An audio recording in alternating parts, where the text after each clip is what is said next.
오늘 창세기 35장 1절부터 5절까지 말씀을 가지고 함께 은혜 받을 때 그날을 기억하라 라는 제목을 가지고 함께 은혜 나누도록 하겠습니다. 아우구스티누스 유명한 5세기의 신학자였는데 이분이 하루는 해변에 산책을 나갔다고 그럽니다. 해변에 산책을 나가서 이리저리 이렇게 바닷바람을 맞으면서 걷고 있는데 한 어린 소년이 그곳에 이렇게 모래 가운데 구덩이를 파놓고 그곳에 바닷물을 계속해서 퍼날려서 붓는 것입니다. 그러니까 끝도 없이 바닷물이 이제 그쪽으로 이제 들어가는 거죠. 모래 속에 스며드는 거예요. 그래서 그 모습을 한참 보고 있던 이분이 얘야, 그곳에다가 왜 그렇게 물을 갖다가 퍼붓는 것이냐 이렇게 물으니까 이 소년이 대답하기를 아저씨, 저는 오늘 저 바닷물을 다 퍼다가 여기다 부어버리려고 그래요. 이렇게 이제 대답을 하는 거예요. 그러면서 그게 말도 안 되는 소리잖아요. 그래서 이제 이분이 야, 그 말도 안 되는 소리 하지도 마. 저 많은 바닷물을 어떻게 이 조그만 웅덩이에다가 다 퍼다 붓는단 말이냐 이렇게 얘기를 하니까 아저씨는 뭐 하는 사람이에요? 이렇게 묻더래요. 그래서 나는 하나님의 말씀을 전하는 목사야 이렇게 얘기를 하니까 아저씨 그거 하는 사람이에요 이러더니 한참을 쳐다보더니 아저씨, 그럼 아저씨는 그 큰 하나님의 말씀을 어떻게 보잘것없는 아저씨의 입술로 다 퍼다 붓는 거예요. 이렇게 말을 하더라는 거죠.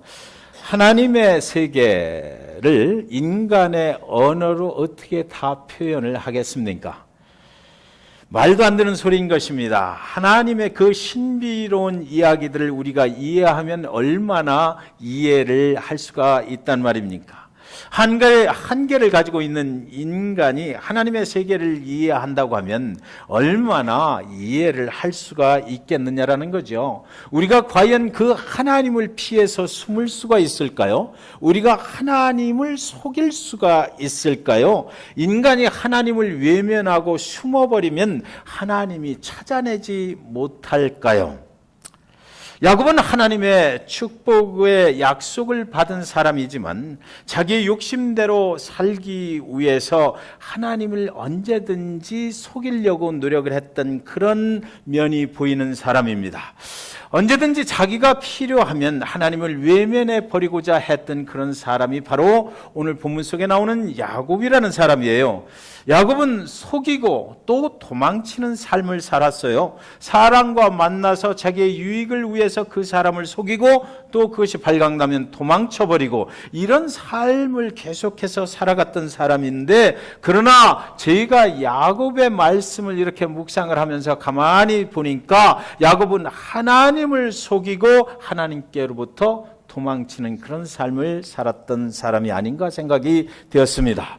형 에서를 속이고 장자권의 축복을 가로챈 뒤에 하란의 그 외삼촌 집으로 도망을 쳐가던 때 그가 광야에서 하나님을 만납니다. 도망치는 야곱을 쫓아오는 사람이 있었는데 그분이 바로 하나님이셨어요. 하나님이 도망치는 그 야곱의 꿈에 나타나셔서 28장 15절에 내가 너와 함께 있어 네가 어디로 가든지 너를 지키면 너를 이끌어 이 땅으로 돌아오게 할지라 내가 네게 허락한 것을 다 이루기까지 너를 떠나지 아니하리라 하신지라 그랬거든요. 야곱은 하나님이 어떻게 그곳에까지 나를 찾아오셨을까 놀랐을 것입니다. 오히려 그 찾아오신 하나님이 두려웠을지 모르겠어요. 무조건 감사만 하지는 못했을 것 같습니다. 나와 같은 사기꾼이여 내가 그것이 발각나서 도망치고 있는 이 인생을 하나님이 여기 나 홀로 이 외로운 밤에 두려워 떨고 있는 밤에 찾아오셔서 내가 하나님이다 말씀하시고 내가 다시 이곳으로 돌아올 때까지 너를 완전하게 보호해 줄 테니까 전혀 걱정하지 말고 그 길을 가라라고 하시는 그 하나님, 그분을 만났을 때에 이 야곱의 남은 평생에 오늘 이 순간이 그대로 기억이 됐을 것이다라는 거죠. 그날을 절대로 그 야곱의 평생의 남은 인생을 살면서 잊어버릴 수 없는 그런 순간으로 그의 영혼 속에 뿌리박혀 버렸던 그 시간이 바로 28장 15절에 하나님을 만났던 그 순간이 되었을 것이다라는 것입니다.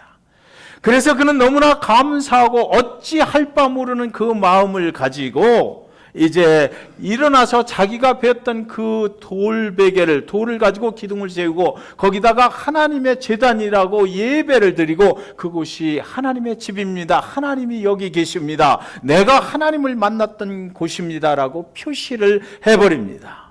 아마 모르긴 몰라도 야곱의 남은 평생을 이제 돌 베개를 가지고 비석을 그 제단을 쌓았던 그 날, 그 순간을 절대로 잊을 수가 없었을 것입니다. 거기까지 따라오신 그 하나님께서 야곱의 인생 가운데 하나님을 만난 흔적을 분명하게 기억할 수 있도록 그 시점, 그날 그곳에서 그렇게 하셨던 것이지요. 그의 삶은 그러나 그 후에 날들을 보면 별로 변한 것이 없습니다. 그날 그곳에서 하나님, 나는 이제 하나님의 약속을 믿고 살겠습니다. 하나님께서 오늘 이곳에서 말씀하셨던 그 말씀을 지켜주시기만 한다면 나는 남은 평생에 이제 하나님만 위해서 살겠습니다. 하나님을 위해서 내가 가진 모든 것들의 11조도 드리겠습니다라고 소원까지 했지만, 그러나 그의 남은 인생의 길들을 가는 것을 가만히 살펴보면 그날 그렇게 하나님의 축복의 약속의 말씀을 붙잡았던 사랑 같지는 않아 보인다라는 것입니다. 그러나 그는 하나님의 뜻대로 살지는 못했어요. 그가 타고난 천성 때문이었을까라는 생각을 해보게 되는 거죠. 저에게도 잊어버릴 수 없는 그런 날이 있었어요. 처음에 믿기 전에 예수를 만나기도 전에 예수가 누군지도 모르고 살아가던 어느 날 학교에 계신 한 교수님이 그렇게 멋있어 보이더라고요. 그분은 들어오시면 기도로 시작하는 거예요. 그래서 그분이 참 다정하게 대해주시고 어떤 학생들한테도 전혀 다른 교수님들과 다른 모습을 보여주시는 것입니다. 그래서 수업이 끝나고 나면 일부러 문제를 만들어가지고 그 교수님을 찾아가기도 했어요. 가서 물어보면 얼마나 다정하게 말씀하시는지. 그런데 어느 날 그분이 그렇게 말씀을 하시는 거예요. 너 한번 내가 나가는 교회가 있는데 거기 한번 이번 일요일 날 뭐 하냐? 그 할 일 없으면 거기 한번 와보지 않을래? 이래요.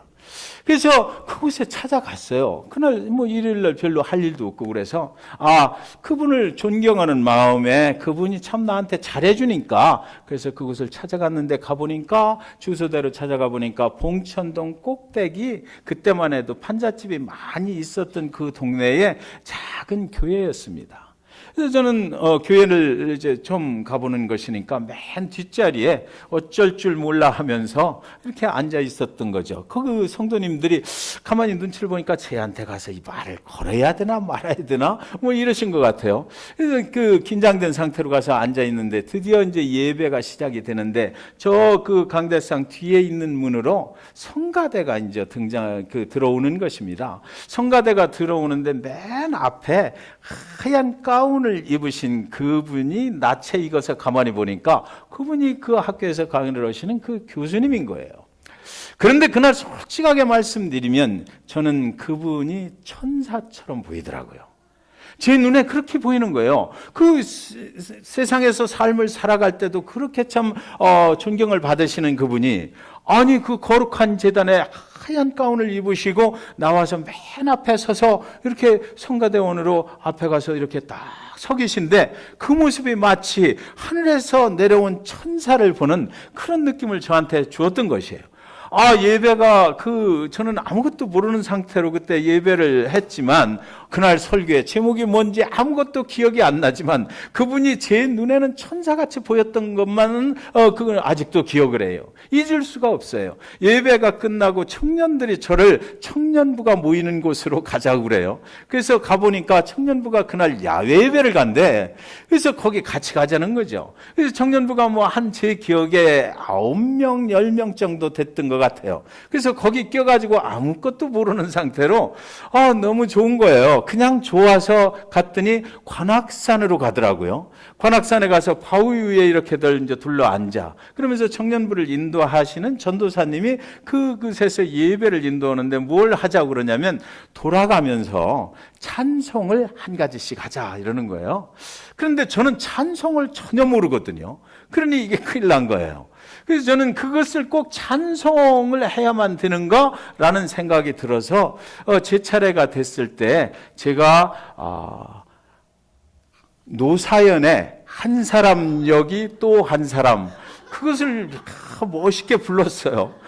그랬더니 그때 그 청년 부원들이 너무 잘한다고 막 박수를 쳐주고, 우리 청년부 이렇게 성가대 할 때 같이 하고 성가대도 했으면 좋겠다 막 이러는 겁니다.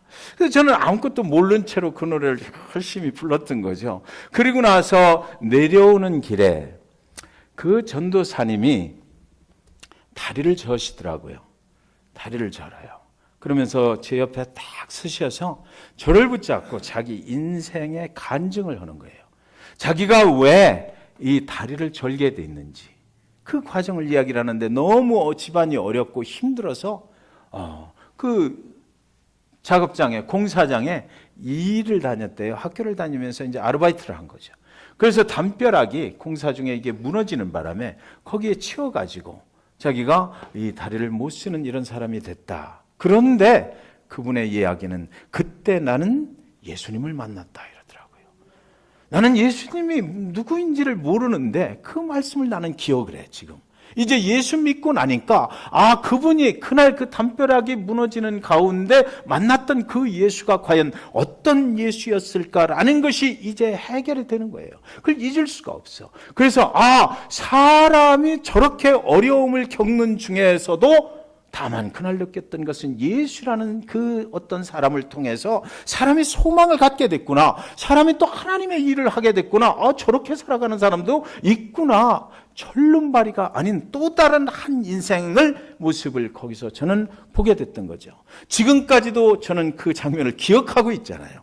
여러분들과 나눌 수가 있어요. 제 인생에 그날 이렇게 교회라는 것이 무엇이고 그곳에서 만났던 사람들, 그 사람들에 잊어버리질 않는 거예요. 그러면서 그 뒤에 제가 이제 정말 예수님을 만났던 그 기억들이 있잖아요. 그런 날들, 지금까지도 그 순간 때문에 그것이 계속해서 이어져 왔지 않나, 이런 생각을 하게 되는 것입니다. 여러분, 우리는, 저와 여러분은 저와 같은 그런 기억들을 다 가지고 계실 것입니다. 하나님의 성령께서 우리를 예수 그리스도 만나게 하실 때에 어떤 인생의 어떤 한 점을 찍어주시는 거예요. 그것을 평생 기억할 수 있도록. 그래서 우리가 곁길로 가든지, 우리가 온전한 길로 가든지, 어느 때나 힘들고 어려울 때든지, 우리가 정말 내 자신의 힘으로 스스로 살 수 없을 때든지, 하나님을 믿고 살지만 그럼에도 불구하고 여러 가지 어려움 중에 처해 있을 때 어느 순간을 기억하게 해? 그날 그 순간을 기억하게 하신단 말이죠. 그래서 우리는 모든 상황 중에 함께하고 계시고, 오늘도 나와 함께 하시고 나를 장래에 하나님의 영원한 천국까지 인도하시는 그 하나님을 잊을 수도 없고 언제든지 기억할 수 있도록 나의 손을 잡아주시고 인도해 주시는 그 하나님을 만나게 되고 또 기억하게 되는 것입니다. 20년 만에 외삼촌 나반의 영향권에서 벗어나기 위해서 그는 또 모든 가축들과 가족들을 이끌고 또 밤중에 도망을 쳐 나오는 거예요. 야곱의 인생은 그랬어요. 하나님의 축복의 약속의 말씀을 붙잡고 살아가지만, 그러나 그는 가는 곳마다 또 하나님을 외면하고 자기가 하고 싶은 짓을 또 합니다. 그래서 외삼촌을 속이면서 여러 가지 일들 복잡하게 거기서 해가지고, 그래서 거기서 도망쳐 나오는 거예요 또. 그래서 외삼촌이 거기까지 쫓아오는데, 성경을 가만히 읽어보시면 외삼촌이 저놈을 잡아야 되겠다라고 나의 양들을 훔쳐가지고 도망갔고, 나의 우상을 가지고 그 우상신을 만들어 놨던 걸 몰래 가지고 도망쳤다라고 그의 뒤를 막 쫓아옵니다. 그럴 때 하나님께서 그 외삼촌한테 나타나 버려. 그래가지고 너 그 야곱을 쫓아가긴 하되 야곱을 쫓아가서 심하게 다루지 마, 이래 버려요.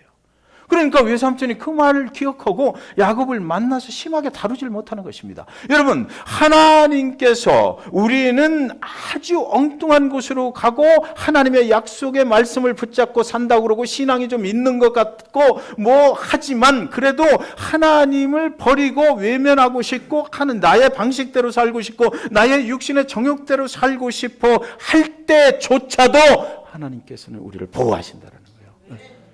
하나님 우리를 보호하십니다.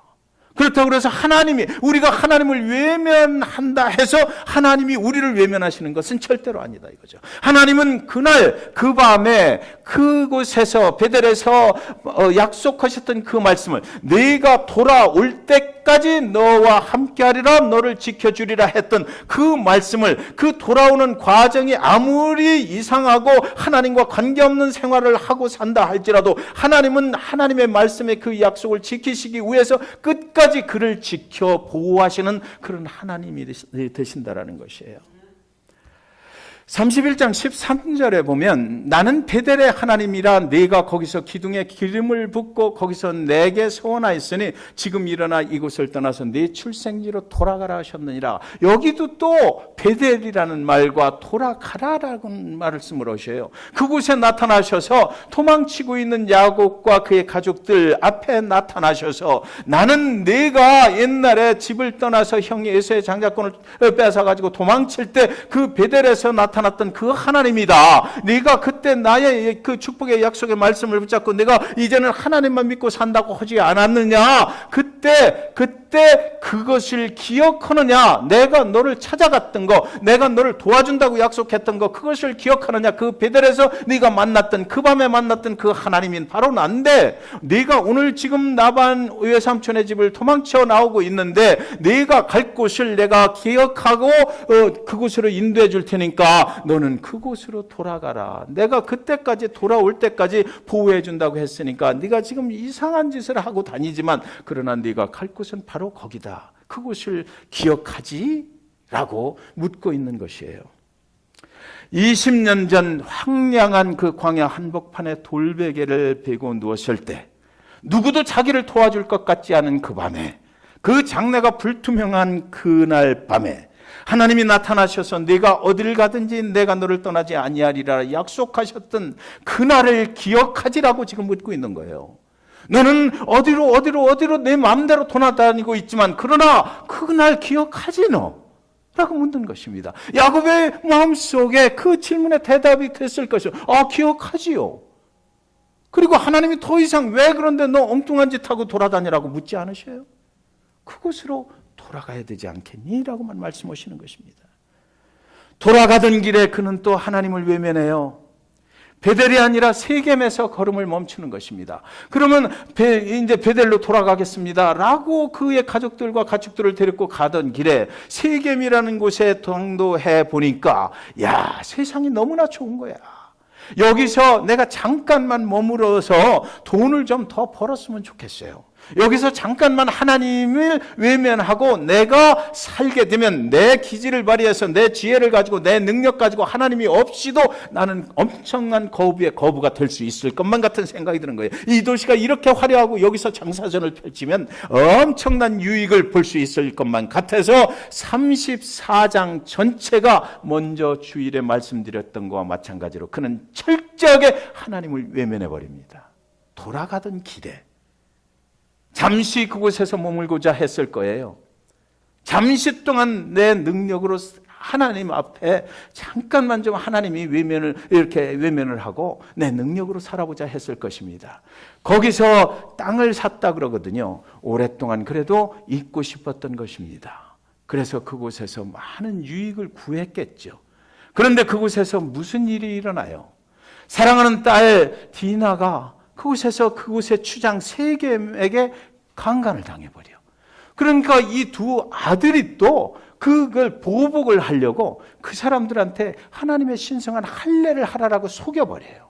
그러니까 야곱이 사기꾼이고 속임을 하고 뭐 이렇게 살다 보니까 그 가정에 하나님을 외면한 상태에서는 완전하게 뭐 아버지를 닮아서 두 아들도 그랬는지 그냥 그들을 또 속여버리고, 그리고서 할례 3일째 되는 날 최고의 고통을 느끼고 있을 때 들어가서 칼로 다 그 할례 받은 남자들을 죽여버리고, 그리고 나서 그 물건들을 다 누략질 해와 버리는 것입니다. 야곱은 이때 아무 소리도 안 해. 너희가 그러면 안 된다라고도 하지 않고, 사랑하는 딸 디나야, 너희 상처를 어떻게 하면 좋으냐라고 하지도 않고, 세겜 추장을 만나서 어떻게 너희가 잘 보상을 해줘야 되지 않겠느냐라고 하지도 않고, 야곱은 뒤에 딱 숨어가지고 절대로 입을 열질 않습니다. 언제까지? 모든 것을 다 차지할 때까지 그렇게 된 거예요. 그런데 그 방법이 이제 보니까 너무나 잔인했어. 도망자로서 끝났어야 될 그 야곱의 인생이 자기가 보니까 뭐가 된 거예요? 집단 살인을 감행한 살인자가 돼버린 거예요. 자기 아들들이 살인을 했고, 그리고 나서 한두 명 죽인 것도 아니잖아요. 집단으로 막 학살을 해버렸던 것이거든요. 그곳에서 그가 하나님을 의도적으로 외면을 하고 그런 일이 일어날 때까지 가만히 있었다라는 거죠. 여러분, 여기서 아주 중요한 하나님의 메시지를 우리는 알 수가 있어요. 우리가 잠깐만 생각해요. 잠깐이면 되겠지. 하나님이 눈 한번 감아주시면 되겠지. 내가 하나님을 잠깐만 외면하고 내가 세상에 나가서 그래도 내 나름대로 저거 잘 될 것 같으니까 해보겠다라고 생각하는 순간, 여러분, 이 잠깐이 여기서 세겜에서 10년이 걸렸어요. 10년을 그동안 그곳에서 살아야 했고 10년의 결과가 무엇입니까? 도망자로 끝난 것이 아니라 도망자 플러스 살인자가 됐다라는 것입니다. 엄청난 죄악, 그것은 자신이 감당할 수 없는 거예요. 이제 자기 스스로 어떻게 도망갈 수도 없고, 이것은 뭐 세겜 사람들이 다 아는 일이고, 내가 이곳에서 나도 그들의 칼에 맞아서 죽을 수밖에 없는 이런 벼랑 끝에 선 인생이 되고 말았다는 것입니다. 그런데 여러분, 성경은 그때 또 하나님이 그에게 나타나셨다라고 말해요.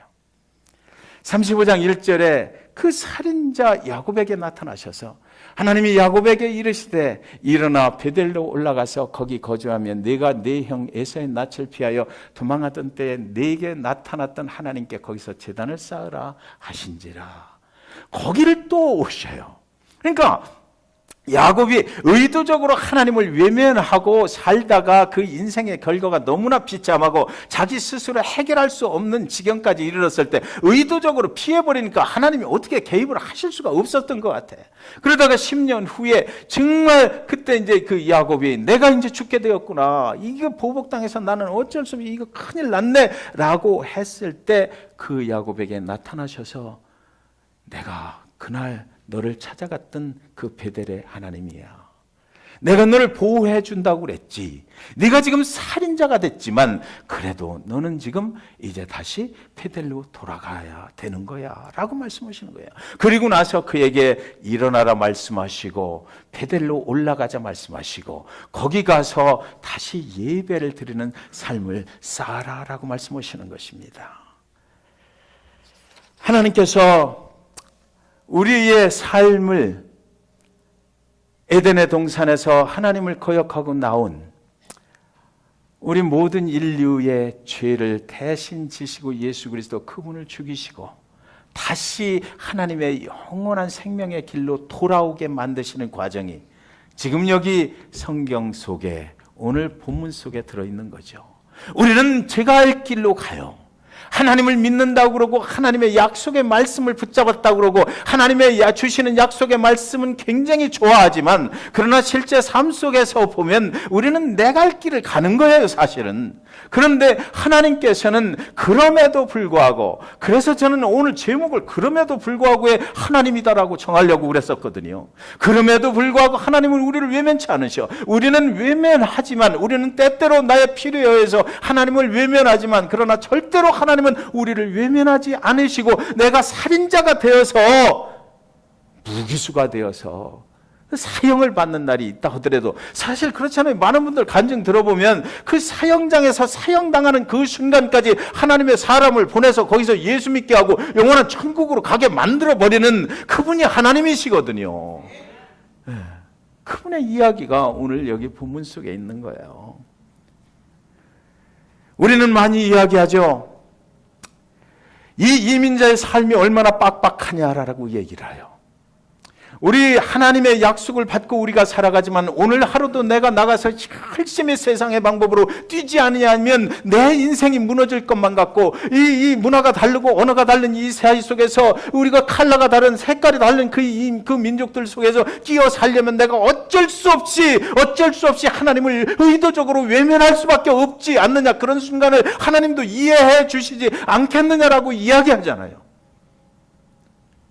하나님을 믿지만 그러나 오늘 당장 내 삶의 문제가 이렇게 연약하고 부족한데 그것에 역사하시지 아니하시는 그 하나님을 보면 나 어쩔 수 없지 않느냐라고 세상의 방법을 동원해야 되고, 그렇지 않으면 우리 가족이 먹고 살 길이 없어져 버리는데 내가 어떻게 그 하나님만 바라볼 수가 있겠느냐라고 우리는 쉽게 이야기를 해요.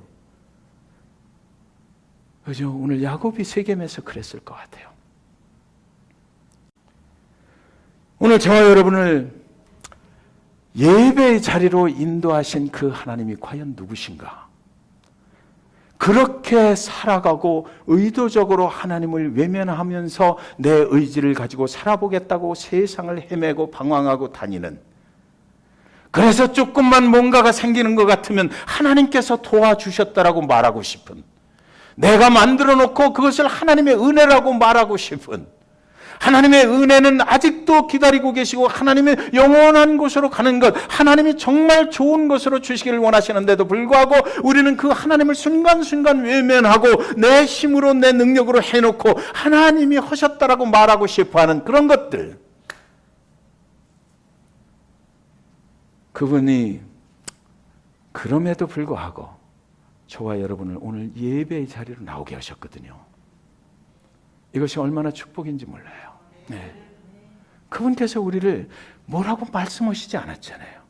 오늘 아침에 일어나서 양복을 입고 샤워를 하고 양복을 입고 오늘도 변함없이 하나님을 예배하는 자리로 나오게 하신 것, 그것뿐이에요. 하나님의 교회를 섬기게 하시고 하나님의 교회의 모든 서로가 서로를 위해서 기도하게 하시고 서로 사랑하게 하시고 서로 또 같이 하나님의 교회를 위해서 이렇게 일하게 하시고, 그러므로 인해서 우리는 아마 지금 이 예배 시간만큼은 하나님이 나에게 역사하셨던 그 기억들을 가지고 예배하게 될 겁니다. 네. 내가 오늘 이 예배 시간에 하나님께서 나에게 어떻게 역사하셨나, 내가 예수 그리스도를 처음 만날 때 어떻게 내가 예수 그리스도를 만났나, 그 기억들을 우리는 새롭게 할 거예요. 그러나 여러분, 우리는 또 이 예배가 끝나고 밖으로 나가는 순간 우리는 어쩌면 또 하나의 야곱의 삶을 살아가게 될 것이다 이거죠. 그런데 여러분, 그렇게 함에도 불구하고 다음 주일에 그날 아침이 되면 하나님은 변함없이 저와 여러분을 또 이 예배의 성전에 나오게 하셔서 내가 그날 그 하나님이야, 내가 너를 구원해 준 사람이야, 나는 너를 이해해, 그럴 수 있어, 그러나 앞으로는 그러지 말아야지 라고 또 얘기해 주신다고요.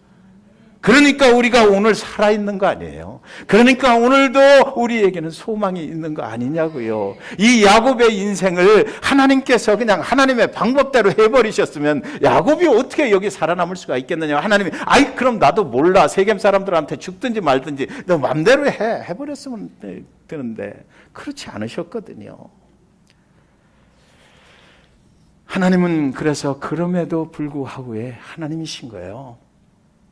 여기까지 인도해 오신 하나님을 기억하라는 거죠. 그날 그곳에서 내가 너를 위해서 어떻게 했는지 그것을 기억할 수 있지 않느냐 물으시는 것입니다. 어찌할지 몰라서 막막한 밤하늘 아래 누워서 모가난 돌베개 하나를 베고 누웠던 그날에 내가 너를 끝까지 책임질 것이다. 돌아오는 그날까지 내가 너를 보호해 줄 것이다. 네가 잘나서가 아니고 네가 내 마음에 들어서가 아니고 내가 너를 일방적으로 그냥 사랑하기 때문에, 내가 너를 선택했기 때문에 그것은 내 책임이지, 너는 그냥 내 삶을 산다 할지라도 내가 끝까지 너를 내가 약속했기 때문에 너를 지키고 보호할 것이다. 내가 너의 피난처가 되어주고 네 인생의 반석이 되어줄 것이다라고 약속하셨던 그 하나님, 우리가 오늘 이 예배 중에 기억하게 되는 줄 믿습니다. 그분이 아니셨으면 살 수가 없어요. 그분이 나를 외면하셨으면 나는 아무것도 아니고, 그분을 내가 믿지를 않았더라면 내 인생은 어떻게 됐을까.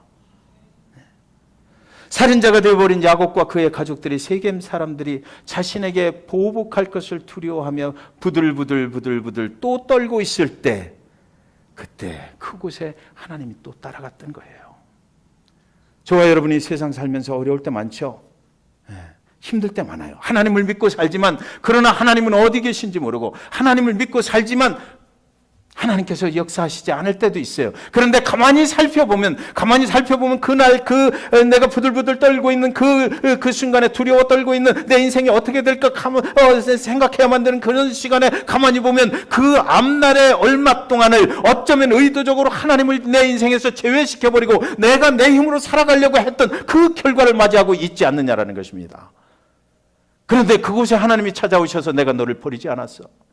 너는 나를 버려도 나는 너를 버릴 수가 없어 라고 옛날 그거 기억나지? 내가 너를 구원할 때, 내가 예수 그리스도 내 아들을 죽여서로 너를 구원했을 때, 그날 예수를 만났을 때 그때 그 은혜와 감격을 너는 기억하지? 그때 평생을 하나님만을 위해서 살겠다고 약속했던 거 너 기억하지? 그렇게 살지 못했지만 그러나 나는 그것을 기억해. 나는 너를 버릴 수가 없어. 그렇게 말씀하시고 다시 베델로 가자라고 말씀하시는 거예요. 야곱은 하나님이 원하시는 것이 무엇인지를 분명히 알고 있었어요. 하나님을 만난 이후에 다시 돌아오는 그 과정길에 하나님이 함께 하시고 하나님이 어떻게 살라고 자기를 인도하신다는 것을 분명히 알고 있었지만 의도적으로 때때로 하나님을 외면해 버렸던 거예요. 그런데 그럼에도 불구하고 하나님께서는 그를 찾아오셔서 계속해서 그를 추적해 오시는 하나님이시다라는 것입니다. 하나님이 하나님의 뜻에 불순종하면서 머물렀던 곳 세겜, 하나님은 불순종한다고 해서 그 심판의 대열에 갖다가 붙여버리지 않아요. 영원한 천국의 세계로 들어가는 그 예수 그리스도 재림오시는 그날에는 달릴 거예요. 그날은 초이스가 없어요. 그러나 이 땅에서 저와 여러분이 그곳에 다다르기 전에, 그날이 오기 전에 살아가는 모든 삶의 부분들은 여러분 꼭 기억하셨으면 좋겠어요. 내가 절망되고 낭망되고 내가 스스로 하나님을 외면하고 살았던 내가 실패한 자리에 있다 할지라도 하나님은 오늘도 다시 찾아오시고 또다시 찾아오시고 또다시 찾아오시고 괜찮아, 일어나라, 내가 내 손 잡아줄게, 옛날 그곳에서 나를 만났던 그곳으로 다시 기억하고 그곳으로 돌아가지 않겠니라고 그렇게 말씀하시는 하나님이시라고요. 여러분은 지금 어디에 머물러 계십니까? 여러분이 머무르는 곳은 하나님이 원하시는 곳인가요? 아니면 혹시 야곱이 머물렀던 그 세겜 그곳에 계시지는 않으신가요? 세겜은 하나님이 원하시는 곳이 아니었어요. 야곱이 하나님을 외면하고 머물길 원했던 곳입니다. 세겜은 육신의 욕망이 하나님의 뜻을 저버린 땅이에요. 베델은 하나님이 원하시는 곳이에요. 저와 여러분 중에 혹시나 세겜에 지금 서 있다고 느끼시는 분 아니 계십니까? 그런데 여러분 꼭 기억하셔요. 오늘 세겜에 서 있다 할지라도 우리가 세겜에 서 있는 것 그거 가지고 좌절하고 낭망하고 나를 죄책감에 빠뜨릴 필요가 없다라는 것. 왜? 하나님이 거기를 찾아오시기 때문에 그래요. 네. 그것을 너무 심각하게 생각하지 마시라는 것입니다. 그래서 오늘 하나님께서 당신을 찾아가셔서 일어나 다시 그날 기억하지, 그 하나님 만났던 그곳으로 돌아가자라고 그렇게 말씀을 하신다는 것입니다. 세겜과 베델 사이는 약 45마일 거리, 3일만 걸어가면 되는 거리를 이렇게 야곱은 그곳에서 10년을 머물면서 온갖 비참한 그런 상황을 겪어야만 했던 것이에요. 집을 나간 아들이 허랑방탕하게 아버지의 유산을 다 쓸 때까지 그 아들은 절대로 아버지를 기억하지 않았어요. 여러분, 그가 집을 나가서 허랑방탕하게 쓰고 다 쓸 거 쓰고 나중에는 죽음 앞에 오게 됐잖아요. 돼지 쥐염 열매도 얻어먹지 못하는 형편이 됐다고요. 여러분 성경 잘 보셔요. 돼지 쥐염 열매를 먹었다라고 돼 있질 않아요. 그러면 살만했을 거예요. 돼지 쥐염 열매도 먹지 못할 상황이 됐을 때 아버지의 집의 품꾼을 기억했다 이렇게 돼요. 네. 그는 의도적으로 하나님의 아버지의 집을 떠났었거든요. 그런데 그곳에서 모든 것 다 잃어버리고 나니까 그때 무엇을 생각했다? 아버지, 내가 지금 돌아가도 그 아버지는 나를 외면치 아니하실 텐데. 네, 기억했던 거예요. 자, 여러분도 어떤 때 그런 때 있잖아요. 세상에 많이 실패한 것 같고 내 삶이 이렇게 무너지나 싶을 때가 있고, 그러나 하나님은 절대로 우리를 외면치 아니하시는 것입니다. 하나님은 그곳에서 예배하라 이렇게 말씀하셔요. 그리고 32장 2절 5절에 가면 이제 34장이 끝나고 35장 1절을 이제 일어나서 베델레 올라가자 이렇게 말씀하시고 2절 5절에 보면은 이렇게 되어 있습니다.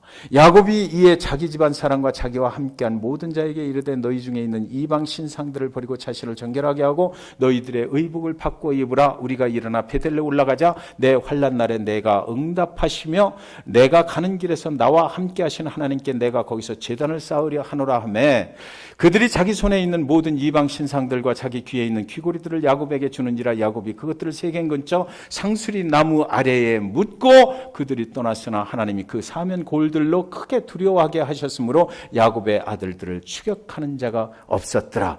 돌아가는 길이잖아요. 지금 이제 돌아가는 길에 야곱이 결단을 합니다. 야곱이 이제 그동안에 많은 생각을 했던 것 같아요. 그래서 그곳에서 찾아오신 하나님을 생각을 하고 이제 내가 이렇게 더 이상 살면 안 되겠다. 내가 이제는 정말로 그 베델로 돌아가서 그곳에서 하나님이 원하시는 삶을 살아야 되겠다라고 회개하고 그들이 가지고 있던 모든 그 보석들을 다 해서 우상, 이방 신들까지 포함해서 그것들을 어디다 묻었다고요? 상수리 나무 아래다 땅 밑에다가 묻고 밟아버렸다라는 거죠. 밟아버렸다라고 저한테만 보이는 것 같아요. 아예 묻었다. 표시가 안 나게 묻어버려요. 다시는 찾을 수 없도록 땅 아래 깊은 곳에 묻어버렸다는 것입니다. 그리고 있는데 그렇게 하니까 하나님께서 또 도와주셔. 하나님께서 지금 세겜 사람들이 야곱의 마음속에는 막 그들을 쫓아올 것 같아서 두려워 떨고 있었잖아요. 그런데 그 사방, 야곱의 가족들이 있는 그 사방에 있는 모든 부족들의 마음을 오히려 두렵게 만들어서 아이고 저 야곱을 쫓아갔다가 큰일 나겠네 라고 만들어버리고 야곱을 추격해오지 못하도록 만들어버렸다.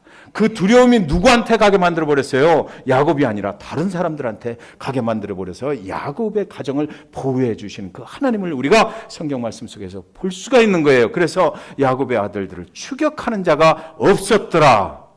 사랑하는 여러분, 우리 자신의 의로 하나님을 사랑할 수 없어요. 하나님은 지금 성경 말씀을 통해서 그걸 말씀하시고자 한다고 저는 생각합니다. 내가 뭘 잘해서 하나님이 사랑하셔요? 절대로 아니에요. 목회자의 삶 속에도 하나님을 외면하고 싶고 포기하고 싶을 때 얼마나 많은데요. 그래도 하나님께서 이번 주일에도 세워주시고 다음 주일에도 세워주시고 하나님이 쓰시고자 하는 날까지 쓰시는 거예요. 내가 잘해서 오는 게 전혀 아니거든요. 성도님들의 생활 가운데도 그렇다라고 저는 생각해요. 성도님들이 올바르고 정말로 의롭고 하나님께 정말 내세울 것 있어서 그 하나님이 여러분을 사랑하신다고요. 그 하나님께서 그렇기 때문에 그 조건 때문에 그 조건에 충족되기 때문에 하나님이 요구하시는 그 자격에 합당하기 때문에 여러분을 주일 예배의 자리로 오게 하셨다라고 절대 아니에요. 오늘도 우리가 기억해야 하는 것은 무엇입니까? 그날을 기억하십니까? 그렇게 제목이 만들어졌잖아요. 그날이 언제예요? 예수 그리스도 골고다 그 정상에서 십자가에서 저와 여러분을 위해서 죽으시던 날, 그날을 기억하십니까? 그리스도 예수 그분께서 저와 여러분을 위해서 그날 그곳에서 그 생명을 희생의 제물로 주셨기 때문에 저와 여러분이 이렇게 살아있고 오늘도 그분의 도우심 가운데 하나님의 도우심을 받으면서 주일 예배에 나와서 그분을 찬양할 수 있는 것 아니겠느냐고요. 그 은혜를 기억해야만 해요. 그 은혜가 없이는 우리는 언제든지 무너질 수 있어요. 그 은혜를 시시때때로 기억하고 우리는 또 주일 예배를 끝나고 나가면 또 세상의 삶을 살아갈지 몰라요. 하나님을 의도적으로 외면할지 몰라요. 그러나 그럼에도 불구하고 오늘 성경 말씀이 말씀하는 것은 너도 야곱이다 라는 거예요. 그러니까 그날을 기억하라. 십자가 그 상에서 그곳에서 예수 그리스도께서 그분에서 너를 위해서 무슨 일을 하셨는지 그거를 기억하면 그 은혜로 그래도 다음 주일에도 계속해서 예배에 나올 수 있게 되는 것 아니냐라는 거죠. 네. 하나님은 누가 더 죄인인지 누가 더 악랄한 죄인인지 따지질 않는다라는 겁니다. 도망자인지 살인자인지 관계없어요. 하나님이 선택받은 백성이면 하나님께서 끝까지 책임져 주시고 자기 아들을 죽이기까지 책임져 주시고 네. 그 은혜 때문에 오늘도 저와 여러분은 이 자리에 있는 것입니다. 그곳이 바로 저와 여러분의 베델인 줄 저는 믿습니다. 베델은 하나님의 축복의 땅이고 베델은 하나님의 은혜의 땅이에요. 그곳에 있을 때 우리는 살아있음을 느낄 수가 있는 거예요. 십자가는 축복의 은혜가 있는 곳입니다. 누가 그 하나님의 일들을 우리의 언어로 퍼담을 수가 있겠어요? 우리는 부족해요. 하나님의 세계에 도전할 수 없고, 우리가 아무리 외면한다 하더라도 하나님이 찾아오시는 걸 어쩔 거예요. 그곳에서 구원의 감격과 은혜의 축복을 누리면서 하나님이 예비하신 영원한 그 영생의 삶을 향해서 가시는 저와 여러분 되시기를 주님의 이름으로 간절히 축원드리는 것입니다. 기도합니다.